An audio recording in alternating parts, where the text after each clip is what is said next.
Very few perry pears are ideal, and they've all got their idiosyncrasies to make them awkward to harvest or awkward to ferment or something. Cider making is a walk in the park compared with perry making. Hello, my name is Rio Windcaller, and I am the producer and cider MC of this weekly podcast, where we speak with makers, cider enthusiasts, and folks within the cider trade from around the world. We heard from Tom Oliver bringing us into episode 481 of Cider Chat, talking about the difficulty of making perry and how it just does not compare to making cider. So you're in for a treat because Tom is our featured guest this week, direct from the barrel room at Oliver Cider and Perry, which is based in Herefordshire. And this was part of our visit to Tom's during the past Totally Cider tour that took place in August of 2025. We arrived there and had this amazing lunch and copious amounts of cider and perry, which obviously goes hand in hand when you're on a Totally Cider tour. Of course, you're going to have copious amounts of cider and perry. It's just a given. That's what you're there for, to be able to drop into a region, take it all in, not worry about having to drive, especially on the left side of the road. You know, when I do tours, I always arrive a week early and tour about to plan for the next tour, to check in for that tour. And I have to admit, you may think that I am kicking it back, but oh no, I am not, because I have to drive. Like, I remember recording with the Temperleys last August, and there was this beautiful glass of 20-year-old apple brandy that would just floor anyone who tasted. I mean, just getting the aroma off the glass would have floored you. And I couldn't kick it back because I had to get in my car and get to my hotel that night and figure out what I was going to or where I was going to eat. All those things that come into play when you're traveling on your own and having to figure out the territory for the first time. And that evening, actually, there was a detour that kind of threw me off getting back to Taunton, where I was staying. And that added on another half hour because it just, spins you out. You don't know the back ways. You don't know, especially there, it says detour. And then there's no other signs unless you kind of go back to square one and I don't know, it's just rerouting. Look, I know there's a bunch of folks listening from the UK, and look, I love it there, right? That's why I'm going to be returning come Blossom Time 2026 for the next Totally Cider tour. But I'm sure glad we're going to have somebody driving for us because I do not want to have that happen to me again. Yeah. So anyways, where was I? Yeah, that's what it's all about. Enjoying a full glass and taking the time. And we had a lot of time there. So this actual recording is during that visit where we're in the barrel room. And I asked Tom to talk about perry and how poetic, because one of the things that folks on that tour really were wowed by and kind of a lot of light bulbs going off, that perry was such an exquisite drink. It's one of those, if you know, you know. And there's a lot of people that think they know, but they don't know. We get led to believe that because something says it's perry on the label means that it is a good representation of that product. And yeah, it might be halfway decent, made from foraged perry pears that a really enterprising maker has gone out into the wild to collect pears from different trees. This is also true for apples too, right? We have lots of foragers.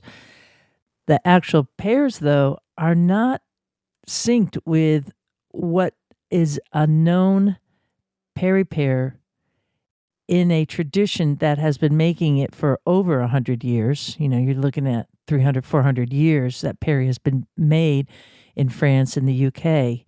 And so they actually know the trees that they're working with. They're older trees. They weren't planted within the past 10 years. They have a lot of vitality, and it's a known variety often. You don't see makers in the UK or France for that matter calling something a wild ferment of foraged pears because they don't have to. It's already there. They both know the pear varieties and they have worked with these pear varieties, or somebody else has who then has passed it on to them for not 1 or 2 years, but many years. Now, I won't say that there is some foraging going on in the UK because there is, but by and large, the really established perry makers are working with known orchards, and they've been doing it for a very long time. And those pears there are identifiable. They know what variety they have. And that's what I mean. If you know, you know. Certainly, I know this is true for everyone who's been on a Totally Cider tour. Once you see it, experience, taste it, you can't unsee it. It's just now part of your own memory bank. And of course, taste is one of those memories that just are with us forever. So yeah, once you taste it, you never forget. Which kind of brings me to this conversation that I was having on Instagram with two Patricks, one in the US and the other in Germany. And there was a dialogue on Instagram because I put up a reel for the episode from the New York Cider Fest. And that was all featuring audio recordings from the attendees there, where I had a set of questions asking, what kind of cider they like, what do they want to learn about cider. And a lot of folks were saying that they do like dry cider, but a lot of folks were saying they like sweet cider.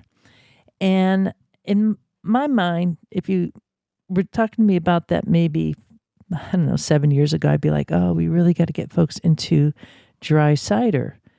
But now I have a different view, a different angle from doing this podcast for 10 years.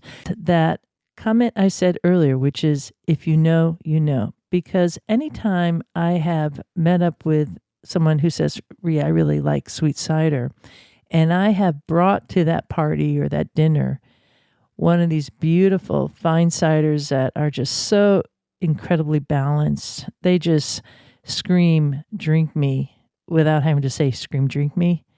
And that sweet cider drinker tries it, they know. They know, and they will ask for more. They won't say, oh, that's good, but I want to go to my sweet cider again. I have never experienced that when I deliver a very well-made cider. And so what does that say? We just need to keep on honing and making well-made cider. And that's not a given in the world. You have to go out and seek it. Which brings us to some news from Out and About in Ciderville. Do you like creating memories that will last a lifetime and bring you to the next level in your life? Then look no further than a Totally Cider tour. And yes, I'm going to cop to the fact that I'm a little biased because I have seen how a Totally Cider tour creates a memory that lasts you a lifetime. I mean, talk about getting to some of those bucket lists before you can't even make it to your bucket list. It really is an experience that is both camaraderie with the folks that you're attending with. We're building friendships that really seem to be lasting the test of time, and also upping our own knowledge base, our palate. There's an educational piece, certainly on the cider and the perry and all the makings of that, but also of the culture, the food, the sights, and an up-leveling of your palate. One thing I think is for sure is that just recently, we couldn't fly. The world was shut down. Everything stopped. We couldn't move. We were just kind of stuck where we were, and hopefully chose the right people to be with. We got along during that crazy-ass time. And I also remember that we were all saying, when we come out of this, we're going to do a little bit different. We're going to give ourselves the time. We're going to allow ourselves to slow down because it felt really good to do that. And take that spaciousness and provide incentive for ourselves to really celebrate the work that we're doing, especially in the cider world. Anybody in the industry here, it's like, well, you are on that hamster wheel and you're just like going on the grind. And before you know it, here it is, 2026. Yeah, you get your product out, you get your product in, and where does it start and where does it begin? That's why it's so important to do good self-care, taking care of yourself, and rewarding yourself too. And that's what a Totally Cider tour provides. Find out more about Totally Cider Tours by going to ciderchat.com. You'll see the drop-down menu, and Totally Cider Tours UK will be there. You'll be able to get all the details for this upcoming tour going out on April 27th through May 3rd, and also a link to get more details for reservations. Up next is our featured presentation with Tom Oliver at his cidery. I'll give you a little sense of the scenery. You go off the main road, you go down into the farm along a dirt path, and on either sides are pretty expansive fields. And I've mainly been seeing cattle out there because they do raise cattle. This property that his family has owned for many years has been used for both cattle and hops for brewing beer. So hops like Fugels, North Dun, and Target. And so a lot of the infrastructure in the barns were all designed for hops. So the ceiling itself in the barrel room was designed for drying hops. And he's going to be talking about that in this particular presentation. Also, you'll be hearing us discussing a little bit about temperature. And just to give you a heads up, if you hear something like 8 to 10 degrees Celsius, that's between 46 to 50 degrees Fahrenheit. And you also hear a little bit from Yark, who is his right-hand man there, cider maker at Oliver Cider and Perry and the group in large. So it was just a fantastic time to be able to hang out with Tom and the whole team there and to sip his ciders and Perrys and just be wowed as always. So without further ado, let's all grab a glass and join this chat with Tom Oliver of Oliver's Cider and Perry, based in Herefordshire in England. We're going to take a little walk through the barrel rooms and talk a little bit about barrels and fermentation and stuff. But before we do, quite obviously, we're in a big old shed here that's not particularly pretty. It was the shed where we had our hop picking machine. I grew up growing hops, and it was a very good cash crop for the farm up until the end of the 1990s, when things got a little tough and we stopped growing hops. And so when that happened, I asked my partners on the farm, would they have any objection to me utilizing the two buildings that we use for hops, which is this shed and next door. And they luckily said no, they'd be quite happy. So I'm just making use of the two old hop buildings. We grow around about 10% of the fruit we use for cider and perry. All the fruit is particular cider apples and perry pears for making drinks. There's no edible aspect to them. They don't have any other use. So we're basically working solely with tannic cider fruit and tannic perry pears because they are what allows us to make cider and perry in the way we do. So that being said, it is part of what I call the traditional farmhouse way of making cider and perry. And so tannic cider fruit, tannic perry pears. We grow 10% ourselves, which means 90% come from partner farms. And of course, we have fruit coming in all the time. That's coming in maybe trailers, sacks, crates, big bags. In the end, we put everything into crates so that they can go into the bin tipper, crate tipper.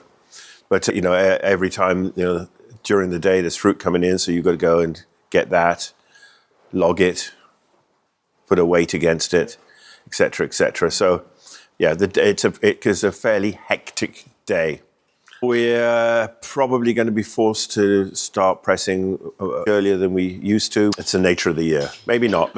I'm hoping they're a little smaller due to the lack of rain and everything.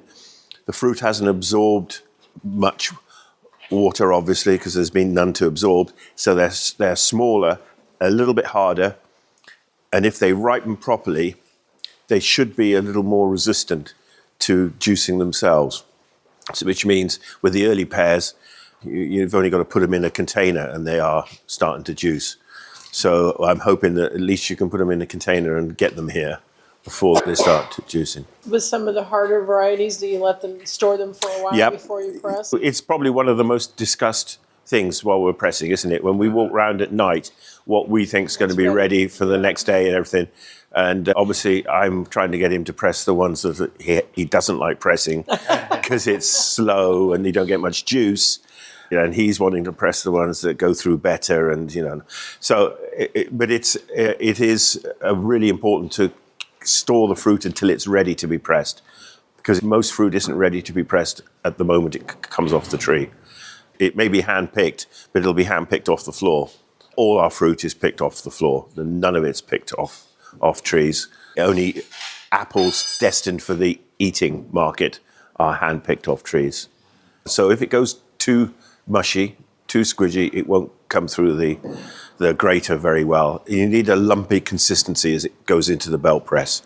Because in essence, if you don't have a lumpy consistency, there's no way for the juice to work its way out as it gets compressed and compressed and compressed. So a lumpy consistency is where you've got to start. Some varieties will, ripen more quickly and need to go through quickly. Others can wait forever. So, there's a variety like, this always goes down well with our friends from America. There's a variety called Butt. And Butt is a real solid pear. And when it comes in, you can probably keep it out there for 4 weeks. And there's not any deterioration. But then you get varieties like Thorn, Judge Amphlett. And if someone brings them in, we go through, put them through straight away.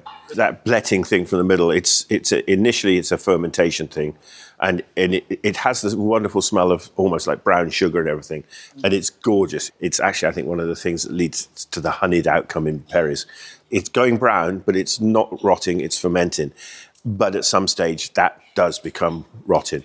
And there's certain varieties like Winnell's Longdon and Yellow Huffcap, which are just notorious for hanging on the tree, and they won't come off, but they're already deteriorating from the inside out.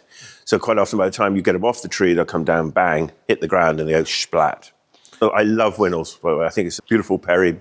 I think if you are vaguely disposed to it, I'd actually pick them off the tree. Pick them off the tree, okay. That's to get them, because they... An exception to the rule. Yeah.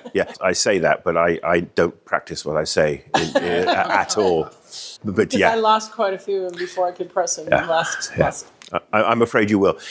When you're talking to people about these beautiful things that I think make the most fantastic drink, but they go, well, why are you bothering with things that just are so awkward to work with? And very few perry pears are ideal.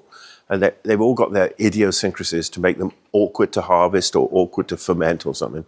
But it's a brain scratcher, isn't it? It's a tough one. I mean, cider making is a walk in the park compared with berry making.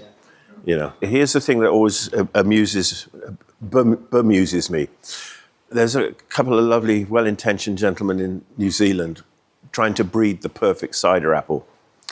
But in my head and my understanding of cider making and the way it's always been presented to me, cider making is about the blend of apples that you use to create the cider that you make. And the idea that one apple will provide all the answers, I think is ambitious. I won't say impossible, but I just think, you always need to be thinking in terms of a number of different varieties to get something that you would think has good character and balance and makes sense in the mouth and everything. So if we were looking at breeding, we should be looking towards things that will maybe deal with less chill units for the winter, maybe more resistance to fungal diseases, which if it gets warm and wet will be more prevalent. But we'll see. I think there's still quite a lot of opportunity for if you're going to make perry and work with pears, you have already identified yourself as being criminally insane and in need of as much help as you can get. So I don't see that changing anytime soon. So we're going to go into the barrel room. So I wanted to pour perry and then a cider that came from the barrel rooms. And so he's going to pour you something called Eskimo Eyes. So continuing the general theme of things, this space is the bottom of the kilns where we dried the hops. Up there is what are called hairs, and you were tipping the hops onto the hairs. And down here, you had, when I was really young, we used to burn coke or coal. And then when I was a teenager, we got in some big diesel burners that threw in hot flames here, sucked up through the fan, which is still going around there, through the hops to dry them. And this is something that happened twice a day. And then when they were dry, you'd tip them out onto a floor up there, and then you'd put them into great big hot pockets when they were dry. We initially were growing fuggles, which was the standard hop for the area. Then they suffered from something called verticillium wilt, which was a bit like fire blight. It could take an area of your hop yard overnight, particularly in August, which is always frustrating. You've got nearly to picking time, and they just turn brown overnight. So we had to stop growing fuggles, and then we tried a few North Down Target, which was some of the newer, higher alpha varieties then. In the end, we said, no, the hop market wasn't good enough for us, so we came out. But it allowed me to make more cider, so I saw it as a plus in the end. So this part, there's another room next door, which is a little damper. And then there's that corridor, and then there's out there, that's warm out there. So things that you want to push on go out there, and things that got nowhere else for can go out there. But things are a little slower in here and a lot slower next door. That juice, when it comes out the press, we just pump it into whatever container we deem suitable for the purpose. Hard to answer what goes where. But in essence, in the big stainless steel tanks, which we've got about 70,000 litres of storage space in, or fermentation space, we're looking to build up generally big blends, early season blends and a late season blend, or on a big year, early season, mid-season and late season, whatever. In the big tanks, in the smaller IBCs, we might be doing some single varietals or large amounts of things in multiple IBCs. And then in these barrels, we sometimes do specials determined by our own personal experience with things that we think will be really, really good in a barrel, or something that we've only got a limited amount of, but we've had to invest a lot of time in picking them or something. So we use the barrels for specials, as well as the ability to have the impact of the barrel on the drink that you're having. So to bring you onto this drink that you've got now, Eskimo Eyes, it's a still perry, clearly.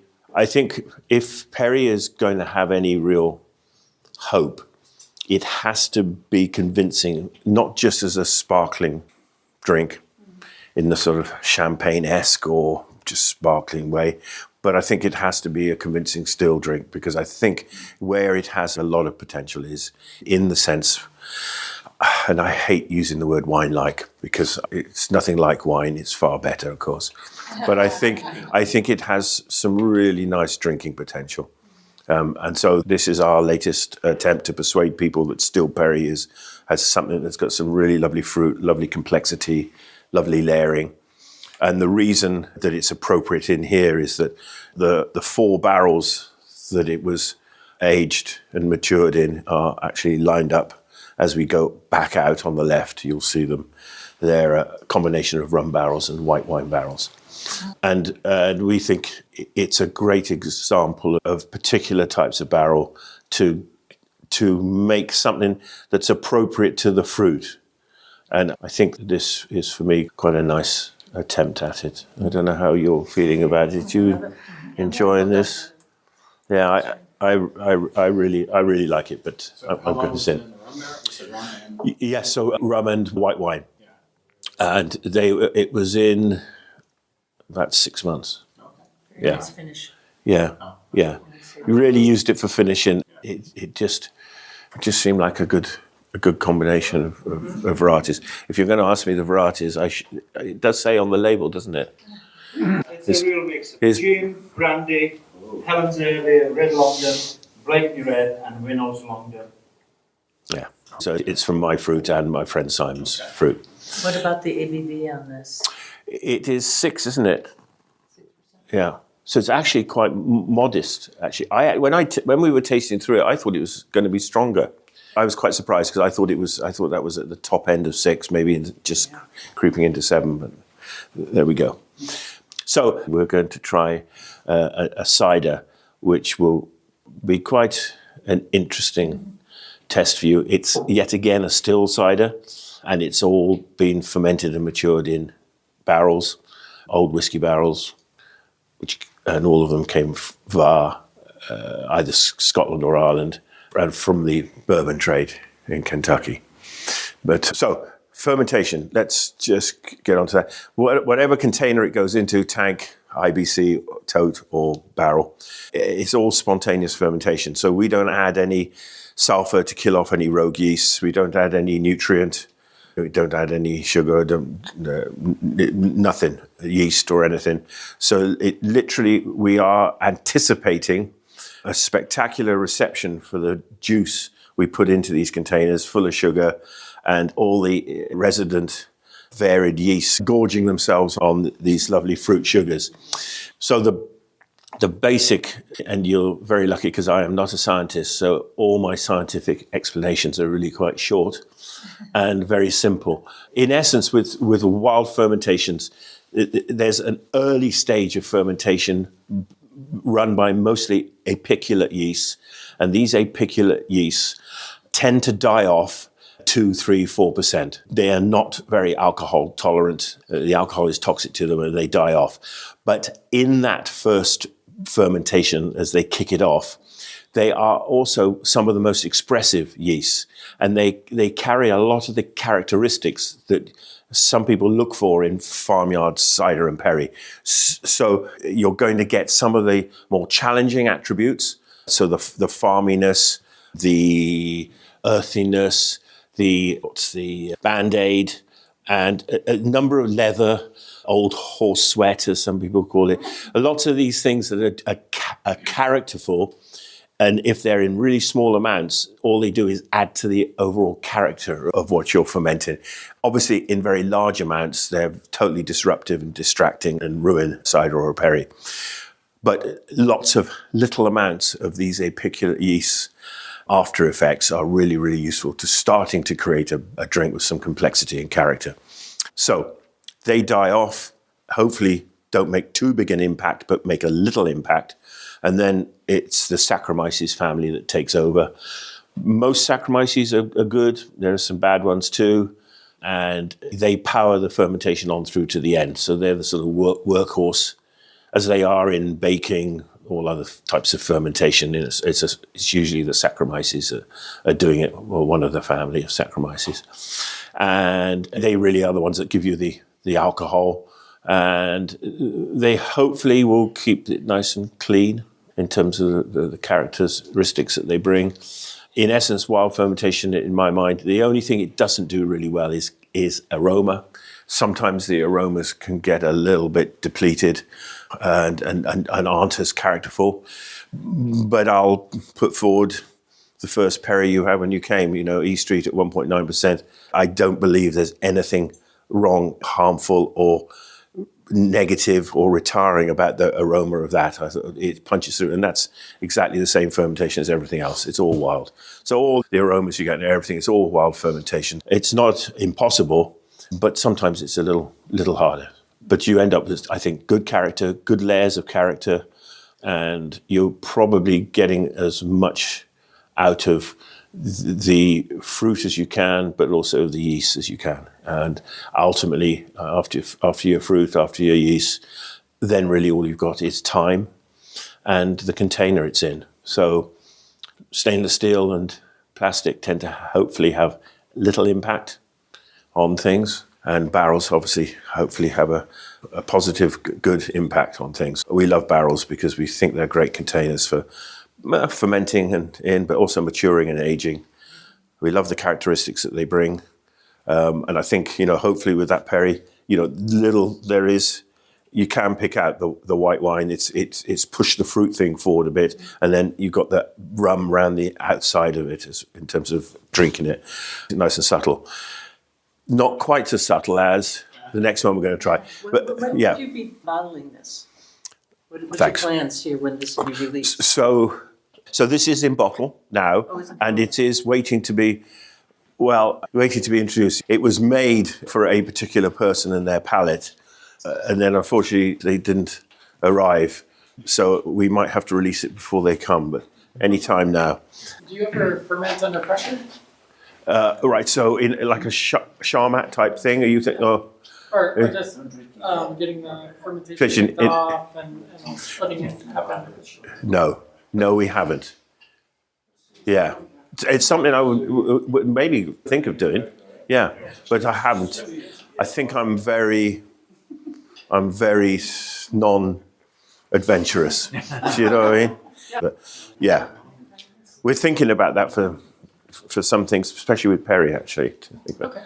Pass this down. So this is a full-blooded dry cider, and it's going to allow you to understand what a 18 plus months in old, mostly Irish whiskey barrels. And there's a couple of Scotch barrels in there as well, but mostly Irish whiskey. And it's quite a high minerality to it at the beginning, but then when you get the real rich, ripe fruit in there, it's quite something. This one's 9.2%, so I am offering you alcohol now. Smell whiskey. Yeah. I mean, it's a. I was just going to ask you to define minerality. Oh, okay. And the mouth experience. So when you start this off, it's slightly slaty, slightly salty, slightly watery almost. Yeah. But really what's happening is your palate is adjusting to what it's offering you, because after 2 or 3 sips, you don't actually really notice that so much. But up front, I think that's, for me, how I interpret it. And then after that, you've got some really ripe fruit. But it's obviously tannic fruit, so you're getting some of the astringency. There's some bitterness too, there's no doubt. But hopefully you find that the fruit there is really rich too. The aging has brought along the sort of sherried notes to it. And then there's a little bit of the oak and the vanilla. There's a little bit of the previous occupant of the barrel too. I think it all comes together for me in a really nice sipping cider. It's not our fastest selling cider by a million miles. Nothing I really like is. But it is quite a good selling point is for the whiskey drinker who likes a whiskey at weekends, but on a school night is reticent to tan the whiskey bottle. And so having a drink of cider that reminds him of his weekend pleasures is quite often a good sales point. You can still have a cigar with it. What's your fermentation temperatures? Very variable. But in essence, 18, if it got up to 18 when it was really warm. It could be 20. So let's say plus 20, we're talking Celsius. It's a proper measure.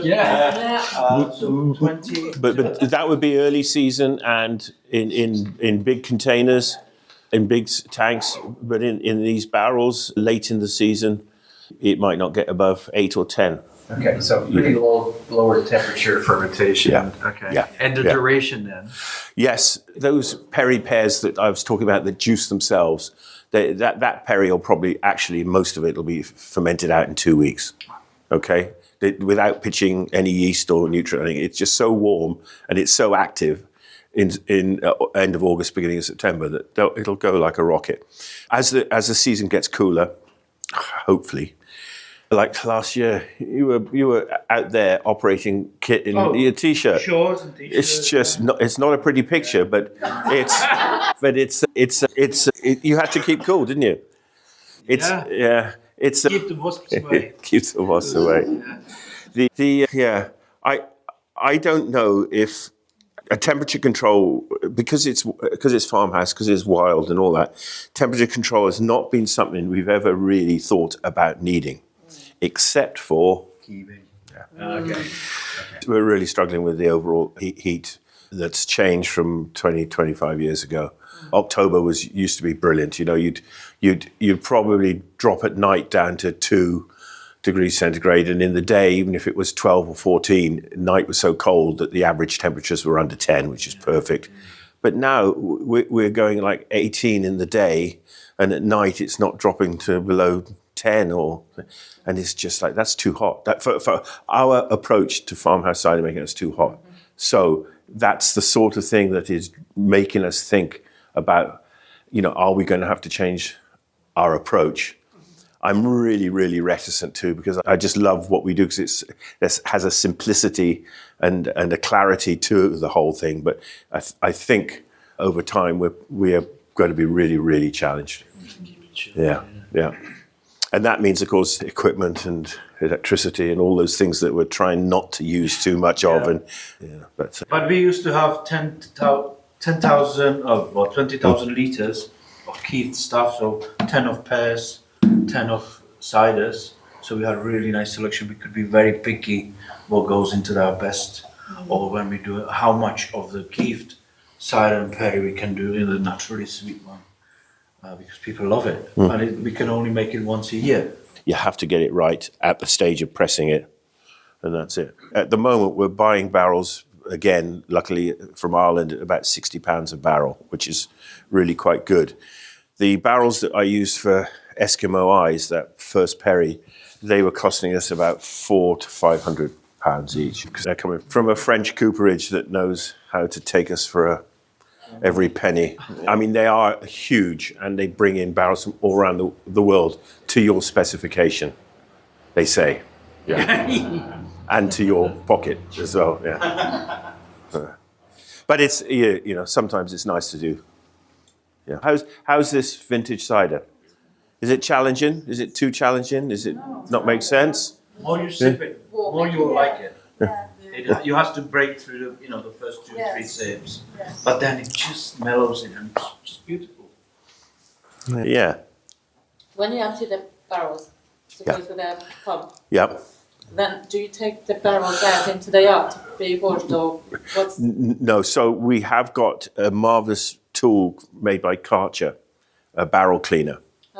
And you basically go in through the bunghole. It's at the bottom of it sucks out the debris and the cleaning. It's just warm water that we use. And then it's introduced at the top in a spinning ball. It basically goes up and down and covers the whole surface area of the inside of the barrel. So it gets it organically clean, but we don't go any further than that because we're on a spontaneous fermentation trip.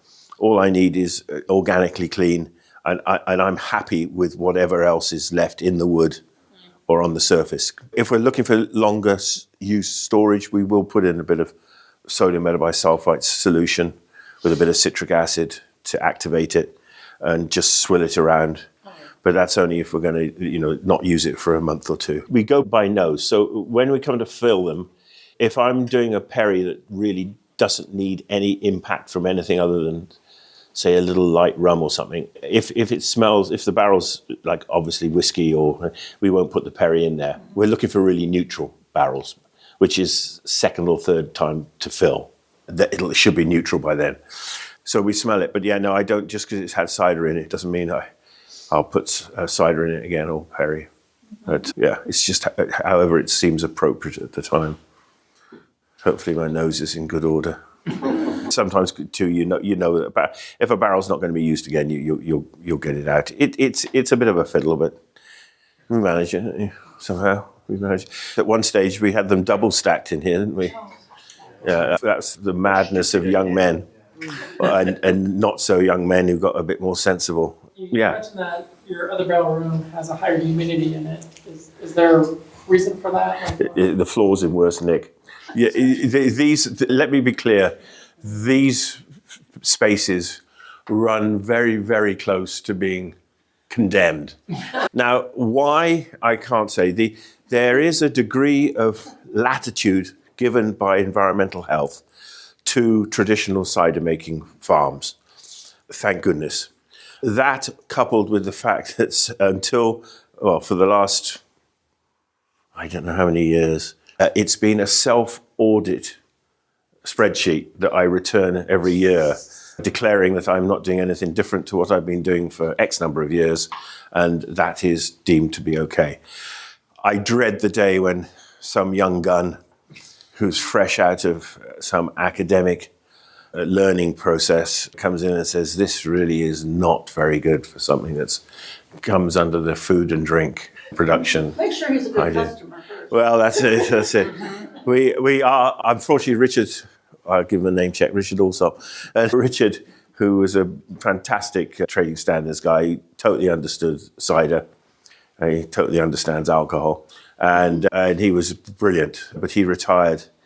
And I'm afraid, who knows what's going to happen in the future. That's a good role for the association, though, to educate the inspectors. Yeah, I think it's a really good point. And there are a lot of people do spend a lot of time, amazingly, teaching people. The big problem we have here is at some stage on the internet, a Canadian environmental health report got on the internet as saying that it was patchoulin was an issue, this was an issue, that was an issue for making cider, and it's somewhere in the translation or the interpretation it hadn't been realized that they were talking about sweet cider or apple juice as opposed to. But this was used in the UK to challenge cider makers for a number of years. So it's so dangerous. And the internet is so good in so many ways, but when people have no understanding of a process, retrieve something without any understanding of it, and then use that as some form of legislation or law, it's very worrying. Yarrick? Yes. Should we do Prove It? Yes. You got to admit, that's a really fun name for a cider called Prove It. All night long, the donut blend. Yeah, Tom always has a really great story behind all his ciders and perries and why he's made it that way and what's inspired him. And being there on site with him, you could just see him in this really relaxed state. And we got to hang out and just really talk his ear off. So thanks again to everybody there at Oliver Cider and Perry. And you too can visit Tom Oliver with us coming up on the 2026 Blossom Time Totally Cider Tour to the UK. Check it all out at ciderchat.com. Go to Totally Cider Tours, drop-down menu, and find all the details there. Smelling all the blossoms, kicking up our feet. And with that, I leave you here. This is Real in Color, signing off for now. Looking forward to seeing you in Ciderville. Bitter sharp, strange apples, juicy and ripe.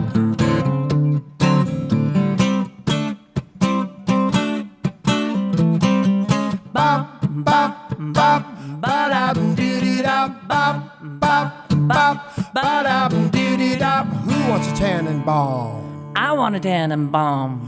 Who wants to pull them down? I'm gonna pull them down. Hey, hey, hey, apples, bittersweet, strange apples, hanging high. got them strange apples. Forget the pie. Strange apples, squeeze them tight. Got them strange apples. Strange apples. Strange apples. Make them pop.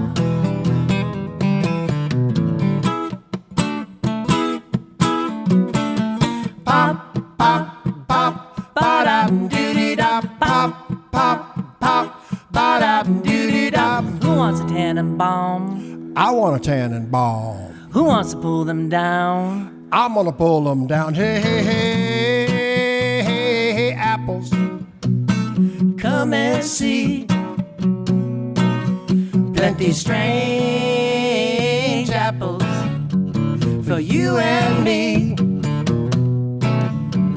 Strange apples. Strange apples. Strange apples. Make them pop. Pop, pop, pop, Ba-da-doo-doo-da. pop, pop, pop, ba-da-doo-dee-da, pop, pop, pop, ba-da-doo-dee-da, pop, pop, pop, pop, pop, pop, pop, pop. Yeehaw!